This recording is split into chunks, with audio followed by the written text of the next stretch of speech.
দ্বিতীয় শ্রেণীর শিক্ষার্থী বন্ধুরা, আজ আমি তোমাদের প্রাথমিক গণিত বইয়ের ৬৩ পৃষ্ঠার যুগ সম্পর্কিত সমস্যা ২ নং প্রশ্নের সমাধান করব। শিক্ষার্থী বন্ধুরা দেখো, প্রশ্ন ২। একটি বিদ্যালয়ে দ্বিতীয় শ্রেণীতে ১৩৬ জন ছাত্র এবং ১২০ জন ছাত্রী আছে।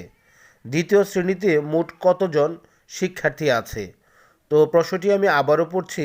একটি বিদ্যালয়ে দ্বিতীয় শ্রেণীতে ১৩৬ জন ছাত্র এবং ১২০ জন ছাত্রী আছে।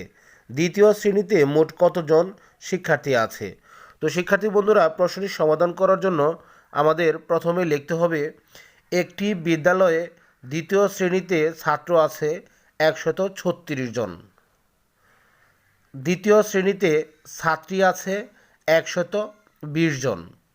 তো ফলাফল বের করার জন্য শিক্ষার্থী বন্ধুরা এখন আমাদের ১৩৬ এবং ১২০ যোগ করতে হবে। তো যোগ করার জন্য আমরা খেয়াল করে দেখো, প্রথমে আমাদের এককের ঘর যোগ করতে হবে, তারপর দশকের ঘর এবং তারপর শতকের ঘর। তো এককের ঘর যোগ করলে হবে, এককের ঘরে দেখো রয়েছে ৬ এবং ০, ৬ এবং ০ যোগ করলে হবে ৬। দশকের স্থানে রয়েছে ৩ এবং ২, ৩ এবং ২ যোগ করলে হবে ৫ এবং শতকের স্থানে রয়েছে ১ এবং ১, ১ এবং ১ যোগ করলে হবে ২। তো ১৩৬ এবং ১২০ যোগ করলে হবে ২৫৬, অর্থাৎ মোট শিক্ষার্থী আছে ২৫৬ জন।